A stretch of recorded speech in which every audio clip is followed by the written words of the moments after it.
भर उन्हाळा आहे, त्यातही एप्रिलचा दुसरा आठवडा असं असताना देखील नागपूरचं जे चित्र आहे ते पावसाळा सदृश्य चित्र आपल्याला पाहायला मिळतं आहे। कारण की सकाळपासून नागपूरमध्ये पावसाने रिपरिप सुरू केली होती, त्यामुळे मोठ्या संख्येने जे नागपूरकर आहे ते रेनकोट घालून बाहेर निघालेले आहे। दृश्यांमध्ये जर का बघितलं तर या भागामध्ये तुम्हाला रेनकोट घालून नागरिक रस्त्यानं धावताना दिसत आहे आणि तापमानामध्ये देखील कमालीची घट झालेली आहे। काल नागपूरचं कमाल तापमान आहे ते 25.8 अंश सेल्सिअस नोंदवलं गेलं, जे आठवड्याच्या सुरुवातीला 41.5 अंश सेल्सिअसवर नागपूरचं तापमान होतं। म्हणजे जवळपास 16 अंश सेल्सिअसने नागपूरचं तापमान घटलेलं आहे। आणि महत्त्वाची गोष्ट की ज्या प्रकारे चित्र आपल्याला नागपूरच्या रस्त्यावर पाहायला मिळतं असं वाटत आहे की पावसाळा आहे, कारण की एप्रिलचा दुसरा आठवडा आहे। या काळामध्ये साधारण 42-43 अंश सेल्सिअस नागपूरचं तापमान असतं आणि बाहेर निघणं हे अवघड असतं।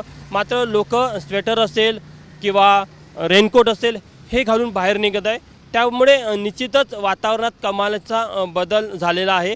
सध्या लोकसभेचा प्रचार जोरामध्ये आहे, राजकीय वातावरण तापलं असलं तरी जो वातावरणामध्ये गारवा आहे त्यामुळे काही लोक या वातावरणाचा आनंद घेत आहेत, तर काही लोकांना मात्र या वातावरणामुळे त्रास देखील होताना पाहायला मिळत आहे। नागपूर वेधशाळेने जो इशारा दिला, नागपूर, गोंदिया, भंडारा आणि चंद्रपूर या जिल्ह्यांसाठी नागपूर वेधशाळेने ऑरेंज अलर्ट दिलेला आहे।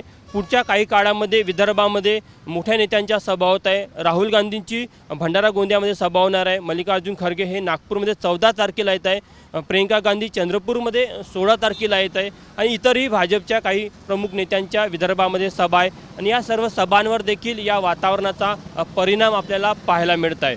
त्यामुळे निश्चितच एप्रिलचा दुसरा आठवडा सुरू आहे, मात्र असं वाटत नाही की भर उन्हाळा आहे। नागपूरमध्ये आज तुम्हाला असं वाटतं की कुठेतरी पावसाळा आहे आणि पावसाळा सदृश्य स्थितीचा काही लोक आनंद देखील घेत आहे।